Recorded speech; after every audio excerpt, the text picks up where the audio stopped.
Hello everyone, welcome back to my channel. I am Anand Kumar and in this video I will talk about the DSSSB previous year question papers with proper explanation and discussions. So be continued till the end of this video and you will find the full explanation of previous year question papers.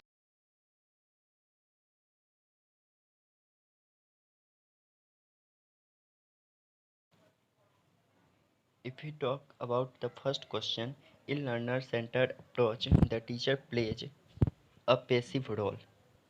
इसमें इस question में teacher का passive role इसलिए होगा क्योंकि उन्हें जो है बच्चों को अपने नॉलेज कंस्ट्रक्ट करने के लिए एक्टिव रहना होगा बच्चों को, और इसमें एज अ टीचर उन्हें फैसिलिटेटर के रूप में काम करना होगा, जहाँ पे उन्हें त्रुटि हो उन्हें बताना होगा और इसमें उनका पैसिव रोल होगा. The second question is the concept of reinforcement and behaviour modification was given by. इसका राइट आंसर थॉर्नडाइक नहीं बल्कि स्किनर होगा, क्योंकि उन्होंने ही रीइंफोर्समेंट पे बात की है. फिर रीइंफोर्समेंट दैट मीन्स पुनर्बलन होता है. ये फैक्चुअल क्वेश्चन है इसलिए इसका आंसर स्किनर होगा.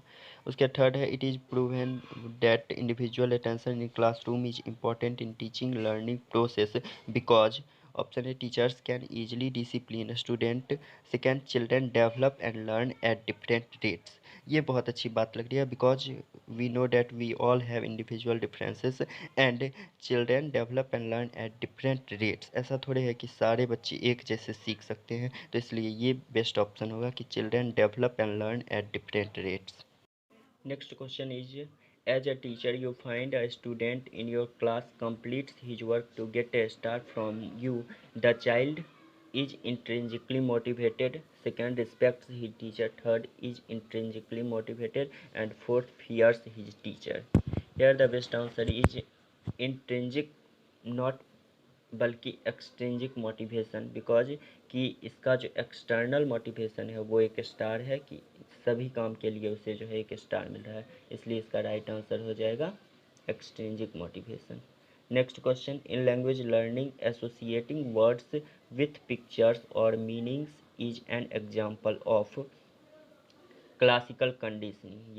अदर ऑप्शंस भी देख लेते हैं. Principle of readiness, trial and error, principle of exercise. ये तीनों तो थॉर्नडाइक का लॉ ऑफ लर्निंग जो है उसका है, तो एक बच रहा है क्लासिकल कंडीशनिंग है, वही राइट आंसर होगा. नेक्स्ट है L Thorndike's law of exercise means. अब जो उन्होंने लर्निंग का 3 लॉ दिया है उसमें से लॉ ऑफ एक्सरसाइज के बारे में पूछ रहा है, तो repetition of the activity from more retention. That means वही हो गया practice makes a man perfect. तो जितनी चीज़ों को आप जो है रिपीट करते जाएंगे तो वो क्या होगा आपके लिए ज़्यादा बेहतर होगा. यही मेन उन्होंने बोला है उसमें लॉ ऑफ एक्सरसाइज. नेक्स्ट है पियाजे का. According to Piaget's cognitive development theory the approximate age for formal operational stage is 12 to 14 years, because we know 0 to 2 years sensory-motor stage and 2 to 7 pre-operational stage, 7 to 12 concrete, then last option 12 to 14 years is right. To think out of the box is dash. अब different way में अगर सोचा जा रहा है, out of the box thinking है, तो इसका ऑब्वियसली डाइवर्जेंट थिंकिंग होगा, बिकॉज कन्वर्जेंट में क्या होता है, कन्वर्जेंट में सिर्फ जो है वन सेंटर रहता है, वन पॉइंट पे ही फोकस रहता है, और ये डाइवर्जेंट थिंकिंग हो जाएगा. आउट ऑफ द बॉक्स वो इन द बॉक्स थिंकिंग होता है. उसके बाद व्हाट इज़ द DPEP, ये फुल फॉर्म पूछा जा रहा है, जिसका फुल फॉर्म होता है डिस्ट्रिक्ट प्राइमरी एजुकेशन प्रोग्राम. ये फैक्चुअल क्वेश्चन है, एक्चुअली फुल फॉर्म में तो कोई एक्सप्लेनेशन रहता नहीं है, इसको याद भी किया जा सकता है.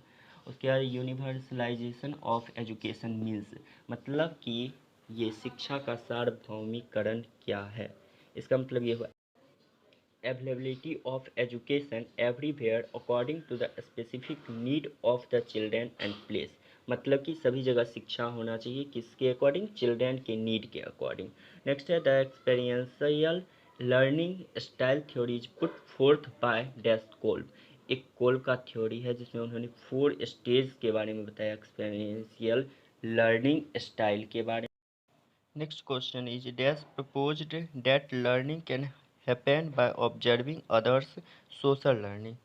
अब सोशल लर्निंग थ्योरी पे अल्बर्ट पेंडुरा ने बात की है. उन्होंने सोशल लर्निंग थ्योरी का बताया भी है, वो फिल्म का एग्जाम्पल दे के उन्होंने बताया था कि जिस तरह से बच्चों को जिस में रखेंगे वो वैसा ही सीखेगा, तो वो उनका हाँ चॉम्स्की तो होगा नहीं।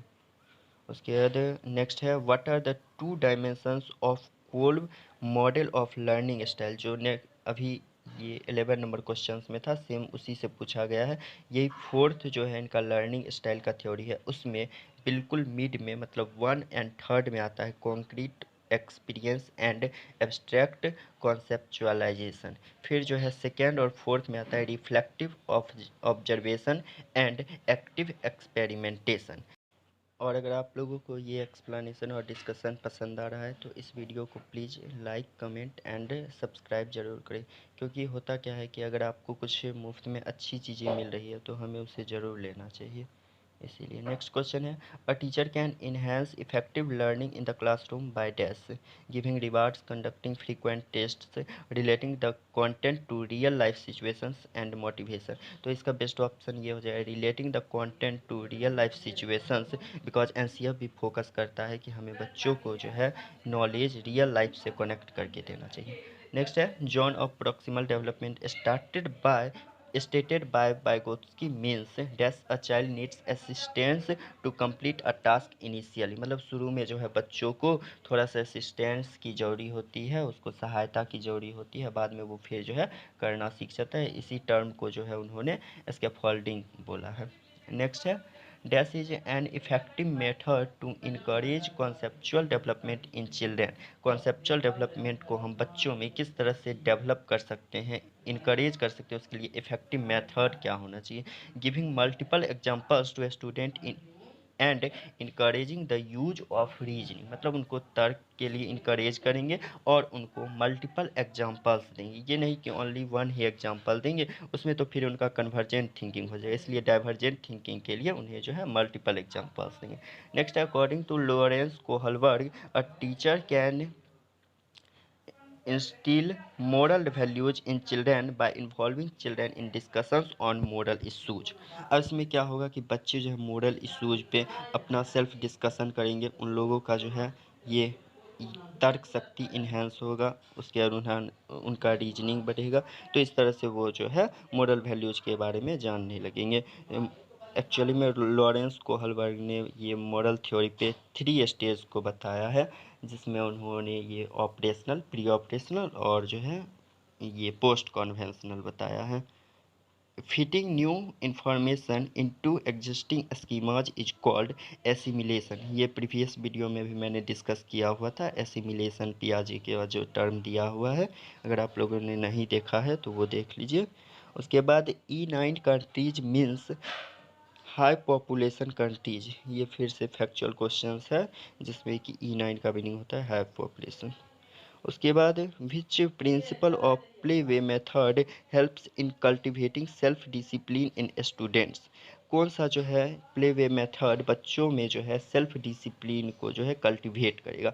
तो principle of responsibility, principle of curiosity, principle of creativity and activity. तो सबसे बेस्ट होगा रिस्पॉन्सिबिलिटी, बिकॉज अगर बच्चा रिस्पॉन्सिबल होगा तो वो अपनी जिम्मेवारी खुद समझेगा। Thank you.